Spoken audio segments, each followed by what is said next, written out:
성도님들, 저희 모두 아버지가 계시죠?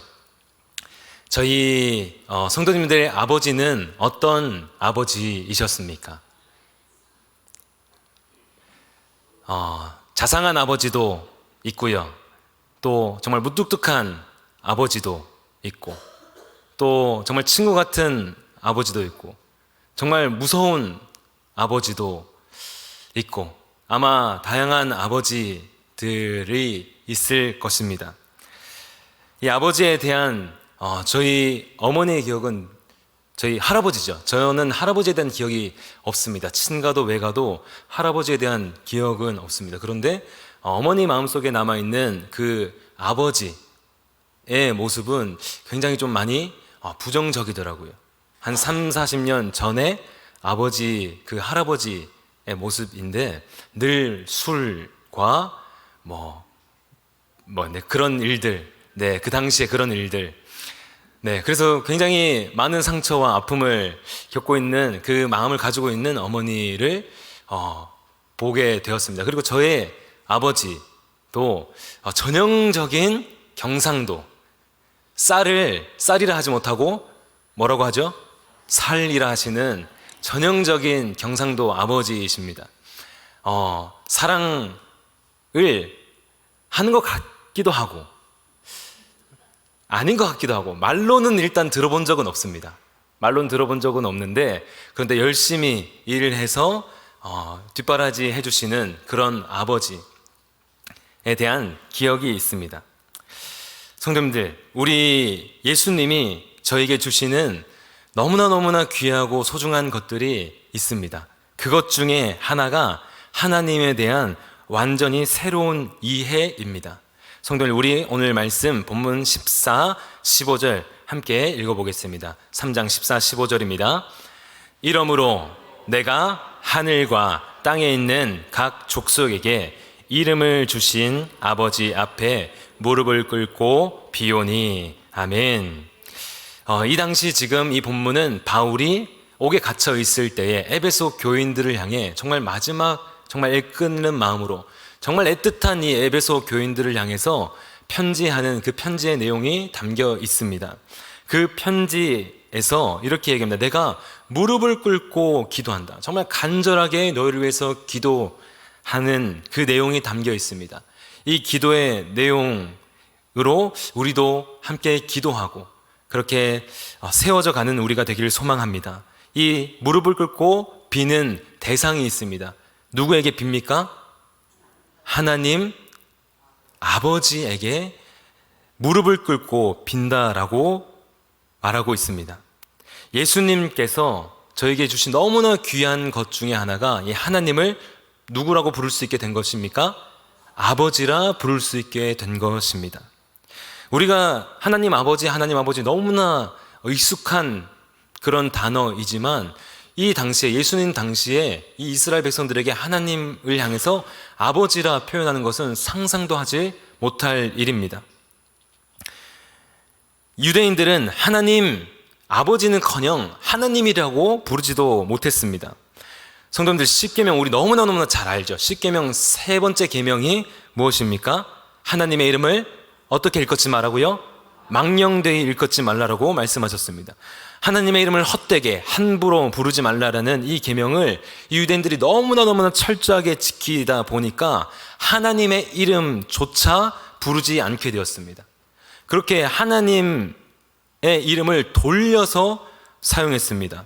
아도나이, 주님, 우리가 하나님 또는 예수님을 향해서 주님이라고 이야기하는 것처럼 아도나이라고 불렀고, 엘로힘, 엘로이, 엘샤다이 이런 표현으로 하나님을 부르고 표현했습니다. 하나님의 이름을 망령되이 일컫지 않기 위해서 얼마나 이 하나님의 이름을 안 불렀냐면 하나님이라는 이 발음, 이것조차 까먹을 정도였습니다. 저희 이 한글 자음과 모음 동시에 개발되었습니다. 그런데 이 당시 이 성경에 기록된 히브리어는 자음이 먼저 이루어졌고 모음이 나중에 한참 뒤에 붙여졌습니다. 그래서 이 자음으로 적힌 글씨를 어떻게 읽는지, 발음하는지는 부모님 세대에게 들어서 이 단어가 어떻게 발음되는지를 알고 있을 그런 언어를 가지고 있었습니다. 우리 한글로 하면은 하나님, 초성만 따면 어떻게 됩니까? 히읗, 니은, 니은. 이것만 가지고 있는 겁니다. 그래서 이 자음만 적혀 있는데 하나님의 이름을 안 부르다 보니까 이 히읗, 니은, 니읒을 어떻게 발음하는지를 까먹어 버린 겁니다. 그래서 학자들이 추측하기를 여호와 이거를 이 당시에 발음으로 하면 야훼일 것이다 라고 하지만 이것은 어느 정도 추측이고 완전히 정확하지는 않습니다. 그 정도로 하나님의 이름을 부르는 것, 하나님을 두려워했습니다. 성경을 옮겨 적다가 하나님의 이름이란 단어가, 이 하나님이란 단어가 나오면 그때마다 목욕을 합니다. 우리 성경에 하나님이란 단어 얼마나 많이 나옵니까? 근데 그때마다 뭐 합니까? 목욕을 합니다. 자기를 정결하게 하고 하나님 이름 적고 그렇게 했습니다. 목욕할 뿐만 아니라 그 적을 때마다 새 붓을 사용했다라고까지 합니다. 그만큼 이 하나님의 이름을 더럽히거나 또 하나님의 이름을 헛되이 하면 굉장히 죽을 만큼 두려워했고 하나님의 이름을 부르는 것조차 조심했고 두려워했습니다. 그런데 예수님은 이 두렵고 떨리는 하나님의 이름을 부르는 것도 모자라 하나님을 나의 뭐라고 부릅니까? 아버지다 라고 합니다. 그러자 종교 지도자들 뿐만 아니라 이 종교 지도자들은 분노하는 게 너무나 당연했고 유대인들 대부분이 이거에 대해서 이렇게 반응했습니다. 요한복음 5장 18절 말씀입니다. 요한복음 5장 18절 말씀 우리 함께 읽겠습니다. 유대인들이 이로 말미암아 예수 죽이고자 하니 이는 안식일을 범할 뿐만 아니라 자기 친아버지라 하여 자기를 하나님과 동등으로 삼음심이러라. 예수님이 하나님을 아버지라 불러서 신성모독한다고 죽이려고까지 했습니다. 예수님은 죽음의 위협을 무릅쓰고 하나님을 아버지라 부르셨고 이 하나님 아버지라는 그 이름, 하나님을 아버지라 부를 수 있는 그것을 우리에게 주셨습니다. 아버지는 아버지인데 그렇다면 어떤 아버지일까요? 예수님이 하나님 아버지라는 그 이름을 우리에게 주셨습니다. 그런데 이 아버지도 다양한 아버지가 있지 않습니까? 어떤 아버지의 모습을 알려주셨습니까? 예수님이 알려주신 이 아버지의 모습도 당시의 아버지의 모습에서 상상할 수 없는 모습이었습니다. 사실 지금은 많이 나아졌습니다. 우리 시대에 정말 저희 어머니의 그 할아버지 세대만 해도 정말 이 아버지는 늘 두려운 존재가 대부분이었습니다. 그런데 지금은 친구 같은 아버지도 많이 보이죠. 그러나 저희 부모님 세대의 아버지는 가부장적이고 권위적이었습니다. 아버지에 대해서 무섭고 두려웠던 기억들을 많이 이야기하십니다. 불과 30년, 40년 전만 해도 그런데 2000년 전이면은 얼마나 더 할까요? 예수님 이 2000년 전에 활동할 당시에 편지 하나가 발견되었습니다. 그 편지는 남편이 아내에게 보내는 편지입니다. 그런데 그 편지에 어떤 내용이 적혀 있냐면 이 아내가 임신했는데 출산하는 걸 못 보고 타지로 일을 하러 나간 상황입니다. 그런데 그 아버지가 아내에게 편지하는 그 편지 내용 중에 이렇게 적혀 있습니다. 아들이면 살리고 딸이면 어떻게 하라고요? 죽이라 라는 편지가 기록되어 있습니다. 그 당시에 아버지의 권위라는 것은 자녀의 생사를 움직일 수 있는 그런 절대적인 권위를 가지고 있는 것이었습니다. 굉장히 가부장적이라는 것을 알 수 있죠. 아버지는 집안의 주인이었습니다. 자녀의 모든 것을 결정하고 심지어 목숨까지도 마음대로 할 수 있는 그런 권력을 가지고 있었습니다. 그리고 지금도 중동 지역에서 이 명예살인이라는 것이 아직도 있습니다. 법적으로는 금해졌지만 누군가 집안의 명예, 아버지의 명예를 무너뜨리면, 침해하면 그 자녀는 죽어도 마땅하다라는 그런 명예살인이 법적으로는 금지되어 있지만 아직도 이루어지고 있다라는 뉴스가 들려집니다. 심심치 않게 들려집니다. 어떤 뉴스를 봤습니다. 딸이 경찰이 되고 싶었습니다. 이게 왜 집안의 명예, 왜 아버지의 명예를 실추시키는 건지 문화가 달라서 알지 못하겠지만 딸이 경찰이 되겠다. 아버지가 반대하는데 나갔습니다. 나가서 경찰이 되겠다고 하는데 그 사람들을 동원해서, 자기 집안 사람들을 동원해서 딸을 어떻게 했냐면 실명을 시켰습니다. 아예 못 보게. 그 역할을, 경찰이라는 것을 수행하지 못하게 아예 실명시키는 사건들, 이런 사건들이 뉴스에 아직도 중동 지역에는 이루어지고 있습니다. 그만큼 이 아버지는 절대적이고, 이 중동 지역은 이 명예살인이라는 것이 있을 정도로 그 권위에 대한 침해는 아주 치명적인 것이었습니다. 그런데 예수님이 비유로 보여주신 이 아버지의 모습은 그 시대의 아버지의 모습이 전혀 아니었습니다. 하나님이 어떤 아버지 되심을 말하셨는지 가장 잘 보여주는 말씀이 우리가 너무나 잘 아는 누가복음 15장 말씀입니다. 우리 둘째 아들 탕자 비유 말씀, 우리가 너무나 잘 알고 있죠. 탕자, 둘째 아들 뭐 달라 합니까? 아버지를 향해서 유산을 미리 달라 합니다. 아버지, 나는 당신은 상관없고 당신이 가지고 있는 돈만 원합니다. 당신이 어차피 죽을 텐데 그 유산 나에게 미리 주십시오. 이건 정말 말도 안 되는, 지금 이 시대에 친구 같은 아버지라 해도 이 얘기하면은 바로 안 좋은 이야기들, 정말 그런 이야기들을 들을 텐데, 그 당시에 2000년 전에 그런 이야기를 할 때 예수님이 이 비유를 해주실 때 이 비유를 듣는 사람들은 대부분 이 둘째 아들이 어떻게 될 줄 알았을까요? 일단은 돌에 맞아 죽습니다. 아버지의 권위를 실추시켰기 때문에, 그 명예를 실추시켰기 때문에 돌에 맞아 죽습니다. 그런데 최소 정말 10원 한 푼 들고 나오지 못하도록 빈털터리로 내쫓는, 그것이 최소치입니다. 그런데 아버지는 어떻게 반응하십니까?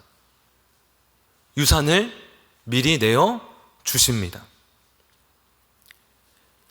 그냥 이 아들을 어떤 포기하는 마음, 에라이 하면서 그냥 네 멋대로 살아라, 없는 셈 치지 뭐 하고 내보낸 것이 아니라, 이 아들이 나간 뒤에 아버지는 어떻게 하십니까? 계속 기다리십니다. 계속 기다리시는 그 아버지. 그리고 그 아들이 정말 빈털터리의 모습으로, 누추한 모습으로 아버지의 집을 향해 올 때 아버지가 어떻게 합니까? 뛰쳐 달려갑니다. 이 달리는 것도 당시에는, 우리도 옛날 양반 시대에 절대 뛰지 않았지 않습니까? 이 당시에도 마찬가지입니다. 어른은 뛰지 않습니다. 뛰는 것은 아이나 종들이 하는 것이다 라고 여겼습니다. 그런데 아버지가 이 아들이 오는 것을 보고 뛰어 달려갑니다. 그렇게 껴안고 그 아들의 신분을 회복시켜 줍니다. 그 당시의 아버지의 모습이 아닙니다. 첫째 아들은 좀 낫습니까? 첫째 아들도 동일합니다. 이 아버지가 너무나 기뻐서 잔치를 베푸는데 이 아들은 어떻게 합니까? 자기 혼자 마음이 토라져서 혼자 있습니다. 이것도 아버지의 명예를 실추시키는 겁니다. 그런데 이 아버지가 그 명예를 실추시키는 첫 아들을 향해서 어떻게 하십니까? 찾아가십니다. 그리고 그 이야기를 듣습니다. 성도님들, 예수님께서 보여주신 하나님 아버지의 모습은 정말로 용서하시고 사랑하시고 어떤 죄도 덮으시는 그 하나님 아버지의 모습을 보여주셨습니다. 그리고 우리에게 하나님 아버지라 부르라 말씀하십니다. 우리 주기도문 첫 번째가 뭐죠? 하늘에 계신 우리 아버지, 우리 아버지라고 표현하십니다. 성도님들, 우리 한글 언어가 우리라는 단어를 참 많이 사용합니다. 우리 집에 올래? 외국 사람들이 정말 이상하게 생각하는 단어 중에 하나가 이 우리라는 단어입니다. 우리 집 가자, 우리 같이 밥 먹자, 우리 뭐 하자, 이 단어가 이상합니다. 너의 집에 가는 거지 그게 왜 우리 집이냐? 외국 사람들이 정말 이상하게 생각하는 겁니다. 우리라는 단어가 우리는 정말 많이 사용해서 익숙한 단어인데, 예수님께서 이 우리 아버지다라고 말씀하실 때 이것은 무엇을 의미하는가? 예수님이 우리를 무엇으로 받은 것입니까? 형제로, 자매로 받으시고 우리 아버지야, 우리의 아버지야 라고 알려주신 겁니다. 그렇게 예수님께서 우리를 이미 형제로, 자매로 받으셨고 우리 아버지다 라고 말씀하셨습니다.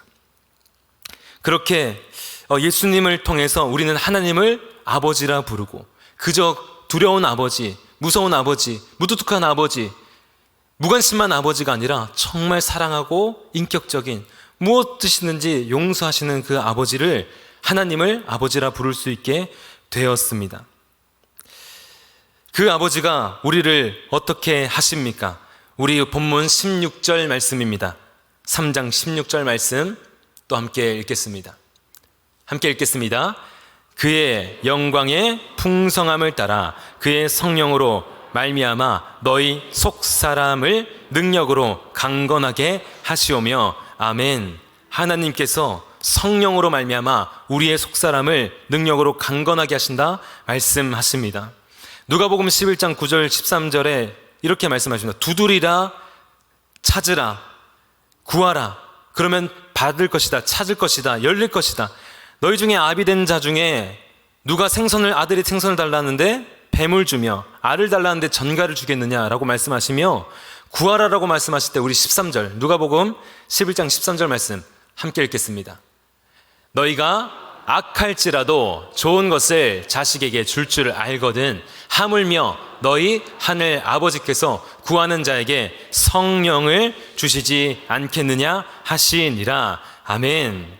악한 자라도 자녀에게 좋은 것으로 주시는데, 하물며 우리를 살리기 위해서 독생자를 내어주신 하나님 아버지가 우리의 간구를 무시하거나 콧방귀 끼거나 우리의 연약함을 모르는 채 하고 하시는 분이 아닙니다. 하나님은 이기적이고 인색한 분이 아니십니다. 저기 멀리 동떨어진 분이 아니십니다. 우리를 고아와 같이 버려두지 않으시고 성령을 보내주신다 말씀하십니다. 구하라, 찾으라, 두드리라 하면은 뭘 주신다 말씀하십니까? 성령을 주신다 말씀하십니다. 성도님들, 성령이 무엇입니까? 우리에게 가장 필요한 하나님의 선물인 줄 믿습니다. 그 어떤 것 다 가져도 성령님의 함께 하심이 없으면 우리는 예수님의 제자로 걸어가는 것 성공할 수가 없습니다. 그렇게 우리에게 가장 필요한, 우리 인생의 가장 중요한 선물은 성령입니다. 하나님께서, 이 사랑의 아버지께서 성령을 우리에게 늘 공급하실 것을 약속하셨습니다. 제자 공동체가 필요로 하는 건 무엇보다도 단 한 가지, 성령입니다. 그래서 예수님께서 그 실패한 제자들에게 뭐라고 말씀하십니까? 성령을 구해라. 성령을 받기 전까지 다른 데 가지 마라. 먼저 성령의 충만함을 받으라라고 그렇게 말씀하셨습니다. 예수님 다시 오실 때까지 성령님은 우리의 믿음을 지탱해 주시는 능력과 힘이 되는 줄 믿습니다. 성령님은 무엇을 하십니까? 성령님은 하나님을 아버지라 부를 수 있게 하시는 영이라 말씀하십니다. 갈라디아서 4장 6절 말씀 또 함께 읽겠습니다. 갈라디아서 4장 6절 말씀 함께 읽습니다. 너희가 아들임으로 하나님이 그 아들의 영을 우리 마음 가운데 보내사 아빠, 아버지라 부르게 하셨느니라. 아멘. 우리가 하나님을 아버지라 부를 수 있게 된 것, 우리의 힘, 우리의 생각으로 되는 것이 아니라 누구의 능력으로 되는 것입니까? 성령의 인도하심. 그 영을 우리에게 보내주셔서 우리가 하나님을 아빠, 아버지라 부를 수 있게 된 것입니다. 이 예수님을 따르겠다는 고백 매일처럼 흔들립니다. 이 베드로, 예수님 면전에 두고 3번이나 강력하게 내가 절대 예수님 부인하지 않겠다라고 했지만 그 고백이 하루가 채 가지 못했습니다. 그런데 우리의 고백은 어떻습니까? 우리가 매일처럼 결단하고 매일 주일 말씀 듣고 결단하고 하지만 우리 참 초라합니다. 우리가 이 믿음을 지킬 만한 능력, 우리가 결단한 것을 지킬 만한 능력이 없음을 매 순간 보게 됩니다. 여전히 우리의 죄악됨, 그것으로 인해서 하나님이 정말 이런 나도 사랑하실까라는 생각이 들 때가 있습니다. 하나님 나 분명히 사랑한다 말씀하시는데, 그런데 내가 이렇게 주님 사랑하겠다, 주님 따르겠다 말하면서도 매 순간 실패하는 이 연약함을 정말 사랑하실까? 거짓말만 늘어놓고 감당 못할 결단만 하는 아무런 실력 없는 나, 이 작은 믿음, 내 안에 있는 이 작은 믿음조차 지킬 능력 없는 나 정말 사랑하실까? 이런 의심이 들 때가 있습니다. 그렇게 정말 자기의 죄악됨이 너무나 크게 보일 때 우리는 하나님이 두려워질 때가 있습니다. 아담처럼 죄를 짓고 어떻게 합니까? 낯을 피해 숨는 것처럼 하나님 말씀 앞에 기도하는 자리에 나가기 주저하는 우리의 모습이 있습니다. 그런데 하나님께서 성령을 통해 우리를 이렇게 만드십니다. 로마서 8장 15절 말씀입니다. 성령을 통해 이렇게 말씀하십니다. 함께 읽습니다. 너희는 다시 무서워하는 종의 영을 받지 아니하고 양자의 영을 받았으므로 우리가 아빠, 아버지라고 부르짖느니라. 아멘. 우리가 그럴 때마다, 두려워할 때마다 성령님 우리에게 힘주시고 사랑 주시고 위로하셔서 다시 하나님을 아버지로 고백하는 그 자리로 인도하시는 분이 바로 성령님이십니다. 그렇게 성령님은 오늘 본문 말씀 20절에 이렇게 하신다고 말씀하십니다. 우리 오늘 본문 말씀 20절 또 함께 읽습니다. 우리 가운데 역사하시는 능력대로 우리가 구하거나 생각하는 모든 것에 더 넘치도록 능히 하실 이에게. 아멘. 우리가 구하는 것보다 더 넘치게, 넘치도록 주시는 분, 능력 주시는 분, 사랑 주시는 분, 위로 주시는 분이 바로 누구십니까? 성령 하나님이십니다. 그렇게 우리는 성령님의 그 인도하심, 우리의 연약함을 도우시는 분, 우리는 기도할 바를 알지도 못하지만 성령님께서 말할 수 없는 탄식으로 우리를 위하여 친히 간구하신다는 그 성령님, 우리 연약하고 부족하지만 우리가 구하는 것 그것보다 더 넘치도록 능히 세우실 그 성령님을 믿으며 나아가는 저희의 걸음걸음 되기를 간절히 소망합니다. 그렇게 우리 성령님께서 우리를 이렇게 만들어 가십니다. 우리 16절부터 19절 말까지의 말씀입니다. 오늘 본문 16절부터 19절까지의 말씀 또 함께 읽겠습니다. 그의 영광의 풍성함을 따라 그의 성령으로 말미암아 너희 속사람을 능력으로 강건하게 하시오며 믿음으로 말미암아 그리스도께서 너희 마음에 계시게 하시옵고 너희가 사랑 가운데서 뿌리가 박히고 터가 굳어져서 능히 모든 성도와 함께 지식에 넘치는 그리스도의 사랑을 알고 그 너비와 길이와 높이와 깊이가 어떠함을 깨달아 하나님의 모든 충만하신 것으로 너희에게 충만하게 하시기를 구하노라. 아멘. 아멘. 이 말씀이 우리의 기도 제목 되기를 소망합니다. 주님께서, 성령님께서 우리의 속사람을 강건하게 하십니다. 그 영광의 풍성함을 깨닫게 하십니다. 그 강건한 상태, 속사람이 강건한 상태, 예수 그리스도가 우리 마음의 중심 가운데 계신 상태입니다. 예수 그리스도가 우리 마음 가운데 중심 가운데 계셔서 그 사랑으로 우리를 일으키시고 넘어져도 또 일으키시고 넘어져도 또 일으키시는 그 사랑이 우리를 지탱하십니다. 그렇게 주님의 그 사랑이란 터에 뿌리가 어떻게 됩니까? 뿌리가 박히고 터가 굳어져서 흔들리지 않는 저희로 만들어 가십니다. 그렇게 그리스도의 사랑의 너비, 길이, 높이가 어떠함을 깨닫게 하시는 분이 바로 성령 하나님이십니다. 그리스도의 사랑이 얼마나 큰가, 얼마나 넓은가, 얼마나 높은가, 얼마나 깊은가 알게 하십니다. 예수 그리스도의 사랑 얼마나 넓은지 이 인류가 첫 시작한 그 순간부터 예수님 오신 지 지금 우리가 얼마나 됐죠? 2024년 됐습니다. 그 첫 인류부터 지금까지 몇 천년의 그 시간 동안 지은 수많은 죄들, 그 죄들 누가 담당하셨습니까? 예수 그리스도. 주님의 그 사랑의 너비입니다. 너비입니다. 그만큼 넓습니다. 그리고 앞으로의 죄도, 우리가 지을 죄도 주님이 그 십자가에서 모두 대속하신 줄 믿습니다. 또 가장 비참한 죄인들에게 닿을 만큼 충분히 깊습니다. 예수님 그 당시에 가장 죄인이라 여겼던 자, 세리들, 창기들, 죄인들, 그들과 함께 먹고 마시며 그들의 친구가 되어 주셨습니다. 그렇게 사람들은 예수님을 향해서 비방합니다. 저는 먹고 마시기를 탐하며 누가 누구의 친구라고요? 세리와 죄인들의 친구로다라고 조롱하는 그 소리를 예수님께서 모르셨을까요? 다 들으셨습니다. 그런데 그 비난과 조롱을 감내하면서 우리의 친구가 되어줬습니다. 창기들, 그 세리들, 함께 있는 것조차 싫어하고 그 문둥병자들, 그 질병 많은 이들, 같이 같은 장소에 있는 것조차 싫어하는데 그들과 손을 대시고 만지시고 그 문둥병을 만지시고 그들과 함께 식사하셨습니다. 예수님이 닿지 않는 그 죄의 깊이는 없습니다. 그 어떤 죄의 깊이도 충분히 닿을 만큼 그 사랑의 깊이는 깊습니다. 그리고 거룩하신 하나님과 넉넉하게 화목해 할 만큼 주님의 사랑은 높습니다. 로마서 5장 1절 말씀, 너무나 잘 아는 말씀이죠. 또 함께 읽어보겠습니다. 로마서 5장 1절 말씀입니다.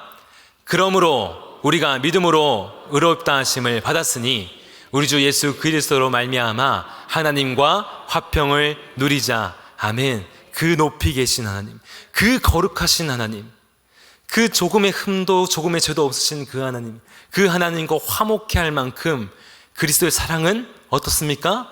높습니다. 우리 연약함, 우리의 의로움으로는 전혀 닿을 수 없는 그 의로움으로 만드셔서 하나님과 화목해 하셨습니다. 그렇게 그 사랑의 깊이와 넓이가 어떠한지 날마다 알아가기를 기도하는 우리가 되기를 소망합니다. 그렇게 로마서 8장 35절부터 39절 말씀은 이렇게 말씀하십니다. 또 함께 읽어보겠습니다. 로마서 8장 35절 39절입니다. 함께 읽겠습니다. 우리를 그리스도의 사랑에서 끊으리요 환난이나 곤고나 박해나 기근이나 적신이나 위험이나 칼이랴 기록된 바 우리가 종일 주를 위하여 죽임을 당하게 되며 도살당할 양같이 여김을 받았나이다 함과 같으니라. 그러나 이 모든 일에 우리를 사랑하시는 이로 말미암아 우리가 넉넉히 이기느니라. 내가 확신하노니 사망이나 생명이나 천사들이나 권세자들이나 현재일이나 장래일이나 능력이나 높음이나 깊음이나 어떠한 피조물이라도 우리를 우리 주 예수 그리스도 예수 안에 있는 하나님의 사랑에서 끊을 수 없느니라. 아멘. 우리가 어떻게 이긴다 말씀하십니까? 넉넉히 이긴다. 성령님께서 우리를 넘치도록 더하게 하실 것이기에 넉넉히 이긴다 말합니다. 어떠한 환난도 칼도 사망도 높음도 깊음도 어떤 피조물도 우리 주 예수 그리스도 안에 있는 하나님의 사랑에서 끊을 수 없다 확신하며 선포합니다. 왜 그렇습니까? 그리스도의 사랑이 더 넓기 때문에, 그리스도의 사랑이 더 깊기 때문에, 그리스도의 사랑이 더 높기 때문에 이 사랑을 신뢰하며 성령님을 날마다 구하며 살아가는 우리의 삶이 되기를 예수님의 이름으로 간절히 소망합니다.